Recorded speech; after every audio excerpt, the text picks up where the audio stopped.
কয়েকটা পয়েন্ট বলেন যেগুলো আপনার বাংলাদেশে সবচেয়ে খারাপ লাগে। দেশের উপরে সবাই বিরক্ত।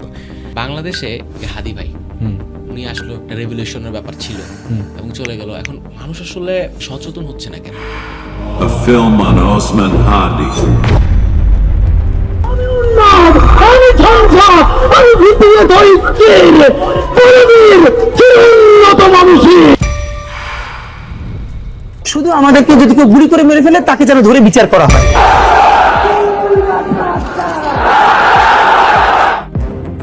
আর প্যাশন খুঁজে পাওয়ার পর ওইটা নিয়ে যদি কেউ পড়াশোনা করে তাহলে চরম লেভেলের জ্ঞান অর্জন করা যায়। হবে কিন্তু সৎ মানুষও ভুল হয়, কিন্তু মানে তো এটা না যে আপনি অন্যায় করেছেন। যে হাদি ভাইয়ের মতো যে লোকরা যারা রেভলিউশন আনতে পারে, সৎ মনে হয় যে না এই হয়তো বা জনগণের জন্য কিছু করবে, কিন্তু টিকতে পারে না। কোন জিনিসটা মানুষকে সফল করে সেটা হচ্ছে যে আমলারা যদি ঠিক হয়ে যায়, রাজনীতিবিদরা কোনো কিছুই দুর্নীতি করতে পারবে না, কোনো দুর্নীতি করতে পারবে না। আপনার নিজের দলের সমালোচনা যে সবথেকে বেশি করতে পারে সে হচ্ছে সবথেকে। আমি চাই যে এমন একজন রাজনীতিবিদ আসুক যেটা হাদি ছিল। হায়ার এডুকেশন যেটা সেটা হচ্ছে লাক্সারি, সেটা নিড না। এডুকেশন বাচ্চাদের ভিতরে, তারপরে মেন্টাল হেলথের এডুকেশন আর নিউট্রিশন নলেজ। একটা মেয়ে কিভাবে ফিল করে। আপনার বেতন 20,000, তাহলে আপনি এমন একজন মেয়েকে খোঁজেন যার বাপের বেতন 20,000।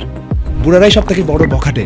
অবশ্যই ফ্রি হতেই হবে, ফ্রি হতেই হবে প্যারেন্টসকে। প্যারেন্টস কন্ট্রোল করতে পারবেন, আপনি কন্ট্রোল করতে যাওয়া মাত্রই আপনি শত্রু। তারপরে আরও রাজনৈতিক যারা নেতারা আছে তারাও মানুষকে বোকা বানায় যে এই করে দিব, ওই দেশকে আলাদা করে দিব, ওইটা দখল করে নিব। কিন্তু আসলে ধরেন কথা যে যেমন 7 সিস্টার্সকে নিয়ে খুব কথা উঠে যে আলাদা করে দেওয়া হবে, বাংলাদেশের সাথে যুক্ত করে দেওয়া হবে। ধরেন আপনি কাউকে আলাদা করে নিজের কাছে নিয়েই নিলেন, ওইখানকার মানুষের তো জ্ঞান বুদ্ধি বিবেক বুদ্ধি আছে, তারা জনগণ হিসেবে যদি আপনার সাথে থাকতে না চায় তো 2 দিন পর তো আবার ঝামেলাটা হবে, তখন আবার আলাদা হবে, পাশাপাশি আপনার দেশের সাথে সম্পর্ক খারাপ হবে। ধরুন কথা বাংলাদেশ মারাত্মক লেভেলের পাওয়ারফুল, কিন্তু আপনি জোর করে কোনো কিছু একটা নিলেন তাহলে তো সমস্যা। আপনাকে যেটা করতে হবে সেটা হচ্ছে বাংলাদেশকে এতটাই সমৃদ্ধ করতে হবে যেন এটাকে ফুলের বাগান মনে করে মৌমাছি আসে, তখন যেন তারা বলে যে হ্যাঁ ঠিক আছে, বাংলাদেশ অনেক বেশি সমৃদ্ধশালী একটা দেশ হয়ে গেছে, এখন আমরা বাংলাদেশের সাথে যুক্ত হলে আরও আমরাও সমৃদ্ধির অংশ হতে পারবো। কোনো একটা দেশের জনগণ স্বেচ্ছায় যদি আপনার সাথে যুক্ত হতে চায় সেক্ষেত্রে লং টার্মে ওটা টেকানো যায়। কাউকে আলাদা করা যায় না যে বোম মারবো, এই করবো ওই করবো, আলাদা করে দেবো, ওইভাবে না। কয়েকটা পয়েন্ট বলেন যেগুলো আপনার বাংলাদেশে সবচেয়ে খারাপ লাগে, এই পয়েন্টগুলো। ওই যে যেমন আমি ব্যক্তিগতভাবে বর্ডার সিস্টেমের খুব একটা পক্ষপাতী না। ইউরোপের লাইফস্টাইল আমি বলছি না, ইউরোপের যে সিস্টেমটা ওটা আমার খুব পছন্দ, যে এক পাসপোর্টে 6-7টা দেশে ঘুরবো। খুব ভালো হতো যদি বাংলাদেশ ভারত পাকিস্তানের সম্পর্ক ভালো হতো, নেপাল ভুটান মায়ানমার সবগুলো আমরা এক পাসপোর্টে যেতে পারতাম।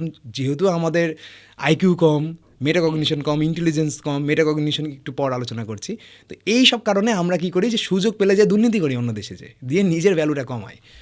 এই কারণে আমরা এক হতে পারছি না। আর এটা আবার যদি আপনি শুরু করতে চান, এটা কিন্তু আগামী 30 বছর হবে না। কেন আমি আপনাকে বলি, আপনি কিভাবে বুঝবেন যে ফিউচার ব্রাইট কি ব্রাইট না, সেটা বুঝবেন যে বর্তমানে যারা প্রথম শিশু শ্রেণীতে ভর্তি হচ্ছে বা ক্লাস 1-এ ভর্তি হচ্ছে তাদেরকে কি পড়ানো হচ্ছে ওইটার উপরে। এই যে এই ছেলে মেয়েগুলোকে যেভাবে পড়ানো হচ্ছে বা তাদের বাবা মা তাদেরকে যেভাবে অনেস্টি শেখাচ্ছে, মোরালিটি শেখাচ্ছে, আমরা যদি এই 3 থেকে 4 বছর 5 বছরের বাচ্চাকে মোরাল অ্যান্ড ভ্যালুজ না শেখাতে পারি, সেটা ধর্মীয় দিক দিয়ে, ধর্ম কিন্তু এদিক দিয়ে অনেক হেল্প করে, মানে মোরাল অ্যান্ড ভ্যালুজ শেখাতে, শুধুমাত্র বই পুস্তক দিয়ে শেখানো যায় না।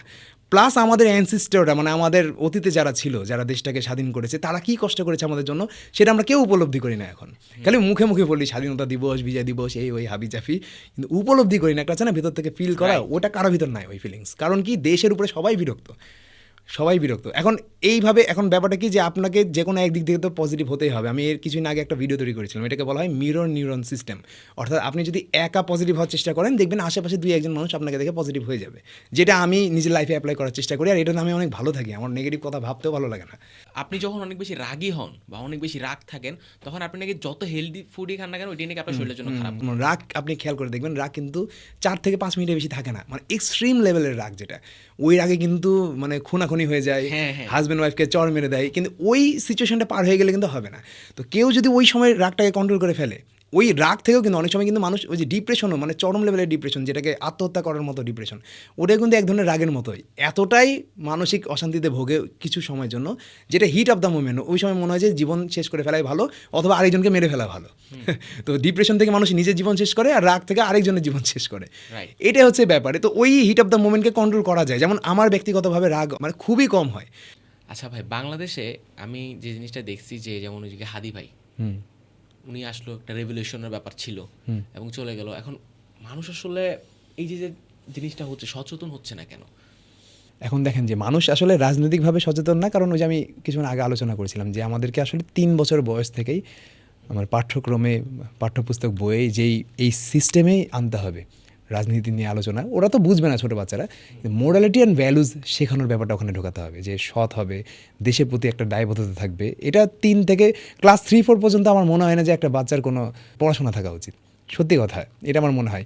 ইনফ্যাক্ট একটা বাচ্চার ক্লাস 7-8 ওঠা পর্যন্ত আমার মনে হয় না যে তার লাইফের কোনো গোল থাকা উচিত। কারণ জানেন, প্যাশন যখন তখন চেঞ্জ হয়, প্যাশন যখন তখন মানুষ খুঁজে পায় লাইফে। আর প্যাশন খুঁজে পাওয়ার পর ওইটা নিয়ে যদি কেউ পড়াশোনা করে তাহলে চরম লেভেলের জ্ঞান অর্জন করা যায়, যেটা আপনি কল্পনাও করতে পারবেন না। আমি যদি আগে তাকে বাইন্ড করে দিই যে এই বাচ্চাটা ডক্টর হবে, ইঞ্জিনিয়ার হবে, ফুটবলার হবে, ক্রিকেটার হবে, তাহলে তো সে তার প্যাশন খুঁজে পেল না, সে তো তার বাবা মায়ের প্যাশনে কাজ করছে। তো আমি তো গরু ছাগল বা রোবট পালছি না যে হচ্ছে আমার মতো করে চলবে। আমি চাই যে আমার সন্তান এমন হবে যে তার নিজের থিঙ্ক করার একটা ক্যাপাবিলিটি থাকবে।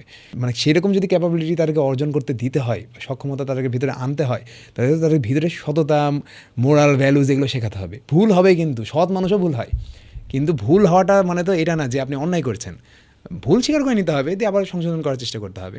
এখন দেখেন যে এই যে হাদি ভাইয়ের মতো যেই লোকরা যারা রেভলিউশন আনতে পারে, সৎ মনে হয় যে না এই হয়তো বা জনগণের জন্য কিছু করবে, কিন্তু টিকতে পারে না, হয়তো বা মারা যাচ্ছে, নাহলে কেউ ভোটে তাদেরকে পাস করায় না, ভোটও দিতে চায় না। এটা কেন হয়? এটা রিজনটা হচ্ছে যে আমাদের ভিতরে আমরা হায়েস্ট লেভেলে যে ইন্টেলিজেন্স, মানুষের জ্ঞান বুদ্ধি যেটা চরম শিখর বা চরম পর্যায়ে, সেটা এখনও চিনি না। আমরা অনেকে মনে করি আইকিউ বেশি থাকা মনে হয় জ্ঞানী মানুষের লক্ষণ।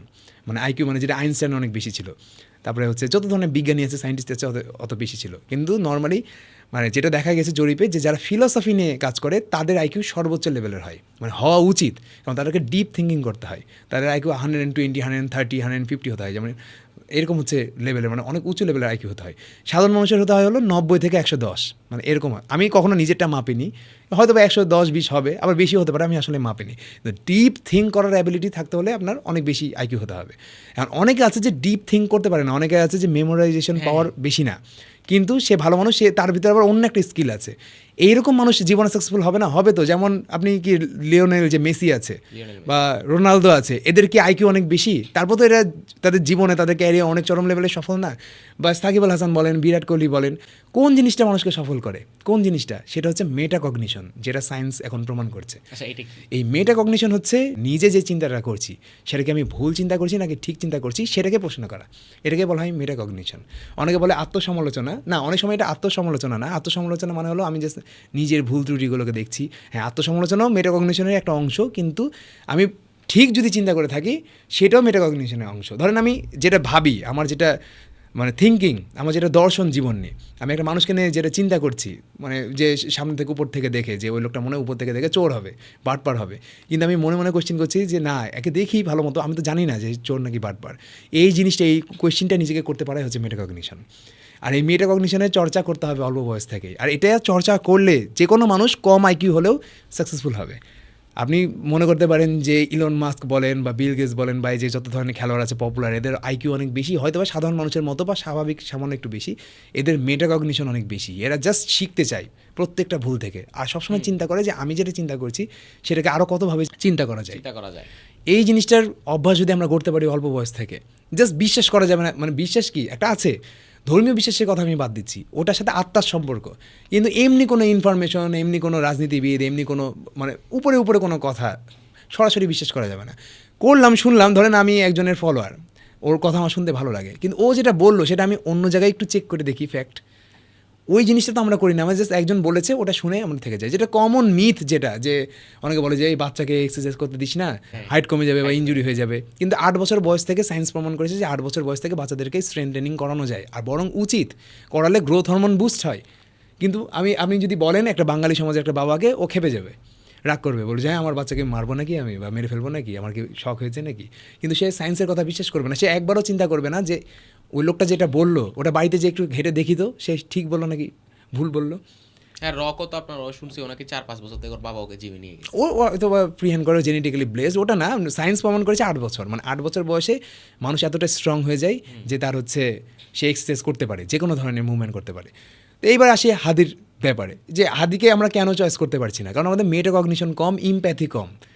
আমরা তো ইন্টেলিজেন্স দিয়ে ওইভাবে হবে না, মানে আপনি শুধুমাত্র জ্ঞানী গুণী মানুষকে দিয়ে দেশ চালাতে পারবেন না, যেটা আমলারা করছে।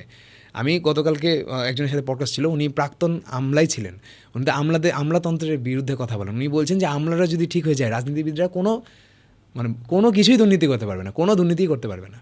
আমরা খালি রাজনীতিবিদদেরকে উপরে দোষ দিই, কিন্তু আমলারা কিন্তু সব কিছু বলে দেয় যে এটা এখানে হবে, ওটা ওখানে হবে। আমলারা সব কিছুতে চিঠি পাঠায়, আমলারা সব কিছুতে পারমিশন দেয়, এই ব্যবসা বন্ধ করতে হবে নাকি ওই ব্যবসা চালু করতে হবে, ওই মাল বা ওই যে লট যেটা বাংলাদেশে আসছে, ওই যে অপরচুনিটি যেটা বাংলাদেশে আসছে, ওটাকে আমি নিব নাকি নিব না, নাকি ক্যান্সেল করব, সব আমলারা ঠিক করে। আর আমলারাই বলে রাজনীতিবিদকে, তখন রাজনীতিবিদরা ওই অনুযায়ী ডিসিশন নেয়। তো আমলারা যদি ভুল ইনফরমেশন দেয় রাজনীতিবিদকে, তাহলে রাজনীতিবিদ ভালো হলেও কী করে দেশ চলবে? ঠিক হবে না তো। এখন আমলারা কেন ঠিক হয় না? রিজনটা হচ্ছে সে এমন একটা ইউনিভার্সিটি থেকে পাশ করেছে যে ইউনিভার্সিটির টিচার অ্যাক্টিভ রাজনীতিবিদ, অর্থাৎ সে রাজনীতি নিয়ে কথা বলে। রাজনীতি নিয়ে কথা বলাটা খারাপ না, কিন্তু কোনো রাজনৈতিক দলকে এককভাবে সাপোর্ট করাটা খারাপ। আপনার নিজের দলের সমালোচনা যে সবথেকে বেশি করতে পারে সে হচ্ছে সবথেকে বড় রাজনীতিবিদ। মানে যেই রাজনীতিবিদ বলবে যে আমার নিজের যে দলে যে প্রবলেমগুলো আছে এগুলাকে আগে ঠিক করবো, অন্য রাজনীতিবিদ কী করলো সেটা না। নিজের সমালোচনা, আমাদের নিজের দলের সমস্যা তো অনেক, নিজের দলের প্রচুর সমস্যা, ওগুলোকে আমরা ঠিক করি না। আমরা জাস্ট অপর দলের কথা চিন্তা করি যে অপর দলে এই করলো, অপর দলের এই নেগেটিভ সাইডগুলো তুলে ধরি। আমি চাই যে এমন একজন রাজনীতিবিদ আসুক যেটা হাদি ছিল, যে নিজের ভুল ধরতো, নিজের দলের ভুল ধরতো। এরকম লোক আসবে, এটা কিন্তু না হাদির জন্ম হয়েছে এরকম করে কিন্তু না। হাদি আসবে কেন হবে না আপনি বলেন? যেহেতু 2-1 হয়েছে এর ভিতরে, তার মানে আর ও যেহেতু এক্সাম্পল সেট করে গেছে, তার মানে আরও আসবে। জাস্ট কী করতে হবে, স্কুল লাইফ থেকে ভাই সেট করে দেন যে বাচ্চার কোনো মাই এম ইন লাইফ কোনো রচনা লেখা যাবে না, এটা ব্যান্ড স্কুলে। মাই ইন লাইফ রচনা ব্যান্ড। আমার লাইফের কোনো গোল থাকা যাবে না অল্প বয়সে, কারণ ওটা আমার গোল না, ওটা আমার বাবা মায়ের গোল বা আমার সমাজের গোল। আমি বড় হওয়ার পর নিজে ডিসাইড করবো যে কোন কাজটা করতে আমাকে ভালো লাগে। এবং বাবা মাদের কাছেও রিকোয়েস্ট থাকবে যে বাচ্চাকে ইন্টারমিডিয়েট পাস হওয়ার পর তাড়াহুড়া করে ইউনিভার্সিটিতে ভর্তি করেন না। এটা আমি নিজে লাইফ এক্সপিরিয়েন্স থেকে বলছি, আরও অসংখ্য মানুষের আমি এক্সপিরিয়েন্স, আমি অনেক বই পড়ি, অনেক ফিলোসফারও এই কথাটা বলেছে যে হায়ার এডুকেশন যেটা সেটা হচ্ছে লাক্সারি, সেটা নিড না। বেসিক এডুকেশন যেটা প্রাইমারি সেকেন্ডারি এগুলো হচ্ছে আপনার একদম লাগবেই এই এডুকেশনগুলো জীবনকে চালানোর জন্য। হায়ার এডুকেশন কোনো শখের জিনিস না যে করলাম বিবিএ এমবিএ আর হয়ে গেল, এটা কোনো শখের জিনিস না। এখানে হচ্ছে যে আমি কোন প্রফেশনে ক্যারিয়ার করব, কোন কাজটা আমার ভালো লাগে সে রিলেটেড পড়াশোনা করা। ইন্টারমিডিয়েট পাস করার পর ওকে সব কাজ পাঠান, ওকে জুতা সেলাই করাতে পাঠান, ওকে বাগান করাতে পাঠান, ওকে মাছ চাষ করাতে পাঠান, মানে ওকে গরু চাষ করাতে পাঠান, মানে যে কোনো কাজ যেটা সে পছন্দ করে সেটাতে ওকে পাঠান। দেখেন ওই সবগুলো কাজ ট্রাই করুক 2-1 বছর। ভার্সিটিতে ভর্তি হওয়া যাবে না, 2 বছর জাস্ট সে সব ধরনের কাজগুলোকে ট্রাই করবে। 1 বছরেই সে বুঝে যাবে যে তার কী ভালো লাগছে। যেই মাত্র সে পেয়ে গেল যে আমি এখানে অপরচুনিটি দেখছি আর এটা আমার সাথে স্যুট করছে, সেই মাত্র সে চয়েস করবে যে আমি এবার এই সাবজেক্টে ভর্তি হব। সে কী করলো জানেন? সে 1 বছর পিছিয়ে গেল তার বন্ধুদের থেকে, কিন্তু সে 10 বছর এগিয়ে যাবে লাইফে। তার বন্ধুরা ফ্রাস্ট্রেশনে ভুগবে সারা জীবন, কারণ তারা চয়েস করেনি, তারা পেয়েছে ওটা, মানে ভারপ্রাপ্ত হয়েছে। এবং আই থিঙ্ক প্যারেন্টসদের যে ব্যাপারটা সেটা আমার মনে হয় যে আমার আম্মু আমার সাথে অনেক বেশি কানেক্টেড, আম্মুর সাথে অনেক বেশি ফ্রি। তো যার কারণে দেখা গেছে কি যে রিলেশনটা যেমন আমার অনেক ভালো, তেমন হচ্ছে কি আমার মানে এমন কোনো কিছু নেই যেটা গোপন, এবং এটার কারণে মানে আমি একদম ফ্রি আম্মুর সাথে, এত ফ্রি, যার কারণে ফ্রি মানে কত ফ্রি হয় ভাই, আমি কি কোনো মেয়েকে পছন্দ করি এটাকে আম্মু জানে না বা এরকম কিছু না, এত ফ্রি, যার কারণে হচ্ছে আমার লাইফ সব কিছু ঠিকঠাক যাচ্ছে, প্রোডাক্টিভ। আমার মনে হয় প্যারেন্টসদেরও হয়তো আরও বেশি ফ্রি থাকলে, হ্যাঁ অবশ্যই ফ্রি হতেই হবে, ফ্রি হতেই হবে প্যারেন্টসকে। প্যারেন্টস কন্ট্রোল করতে পারবেন, আপনি কন্ট্রোল করতে চাওয়া মাত্রই আপনি শত্রু।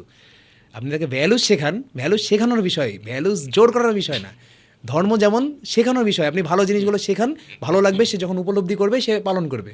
জোর করবেন তো মানুষ আপনাকে রিভল করবে, বলে জোর বিরক্ত হয়ে যাবে। আবার অনেকে বোঝায়ও অনেক খারাপ ভাবে। আর এই তো মনে করেন ছোটবেলা থেকেই ধরেন হচ্ছে গিয়ে রেস বলে যে তুমি বাবা ডাক্তার হবা, তুমি বাবা অমুক হবা। ওটা না, ওটা এখন সব বাবা বলে না, বিশেষ করে জেনজির ভিতরে এই লক্ষণ নাই, এখন নাই।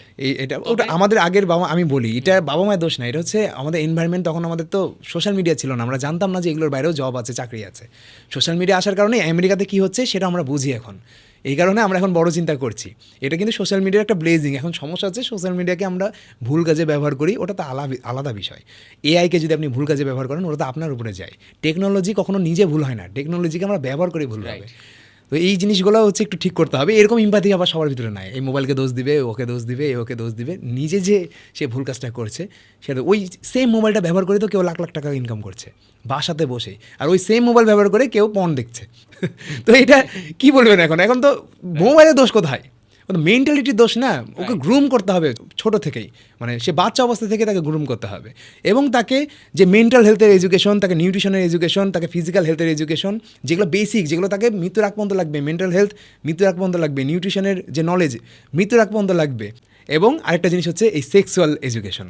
এটা আমরা খালি নেগলেক্ট করে চলে যাই, যেটা আমরা দিতে চাই না। তো বাচ্চারা এখন যে বাইরে থেকে সেক্সুয়াল এডুকেশন নেয়, আর সেটা ভুলভাবে নেয়, এটা হচ্ছে প্রবলেম। এটাতে গুরুত্ব দিতে হবে, সেক্সুয়াল এডুকেশন বাচ্চাদের ভিতরে, তারপরে মেন্টাল হেলথের এডুকেশন আর নিউট্রিশন নলেজ, এবং শারীরিক শিক্ষার নলেজও থাকা লাগবে। শারীরিক শিক্ষার নলেজ খুব একটা লাগে না যদি সেই বাচ্চাটা ফুটবল ক্রিকেটের ভিতরে ইনভলভ থাকে, এগুলো নিয়ে লাগে না, অ্যাওয়ারনেস নাই, অ্যাওয়ারনেস নাই। এই জিনিসগুলো যদি বাচ্চাদের ভিতরে ঢোকানো যায়, মেন্টাল হেলথ নিয়ে, শারীরিক ফিটনেস নিয়ে, তারপরে নিউট্রিশন নিয়ে এবং সেক্সুয়াল এডুকেশন নিয়ে, তারা এরা ইম্প্যাথি মানে বুঝবে যে একটা মেয়ে কীভাবে ফিল করে, একটা মেয়ে কেন একটা ছেলেকে দেখে ভয় পেয়ে যায়, আর কেন মনে করে যে সব ছেলে খারাপ। হয়তোবা ওই মেয়েটা কোনো একটা ছেলের দ্বারা মানে টর্চারের শিকার হয়েছে, বা হয়তোবা কেউ তাকে ব্যাডভাবে টাচ করেছে, যার কারণে সে অন্য ছেলেকে ভয় করে, ট্রমাতে পড়ে গেছে।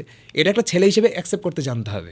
একটা ছেলে হিসেবে এটা অ্যাকসেপ্ট করতে জানতে হবে যে একটা মেয়ে বা একটা মেয়ের বাবা সবসময় তার মেয়েকে এমন একজনকে দিতে চাইবে, মানে এমন একজনের হাতে তুলে দিতে চাইবে যে তাকে সেম লাইফস্টাইল দিতে পারবে। আমরা ছেলে হিসেবে কি এক্সপেক্ট করি যে হ্যাঁ, মেয়ের বাবা হচ্ছে 50 বছর বয়সে যেটা ইনকাম করে সেটা আমাদের কাছে 20 বছর বয়সে চায়। কেন ভাই? ওই মেয়ের বাবা 50 বছর বয়সে 1 লাখ টাকা ইনকাম করে, তার মেয়েকে সে 1 লাখ টাকার সুযোগ সুবিধা দিচ্ছে। সে কিভাবে একটা 20,000 টাকার বেতনের 30,000 টাকার বেতনের ছেলেকে দিয়ে দিবে তার মেয়েকে? আপনি দিবেন? স্বাভাবিক দিবেন না তো। এখন আপনি কি হবে এক্ষেত্রে? আপনি কোথায় ভুল করছেন? আপনি ভুল জায়গায় হাত দিয়েছেন। আপনার বেতন 20,000, তাহলে আপনি এমন একজন মেয়েকে খুঁজেন যার বাপের বেতন 20,000, তাহলে আপনার বিয়ে হয়ে যাবে। দুনিয়াতে এমন কোনো মানুষ নাই যে বিয়ে করতে পারবে না। সমস্যা হচ্ছে আমরা ভুল জায়গায় মেয়ে খুঁজি। আমি মাঝে মধ্যে যে মিরাজ আফ্রিদির আমি দিই, উদাহরণ দিই, যা 2 হাত নাই।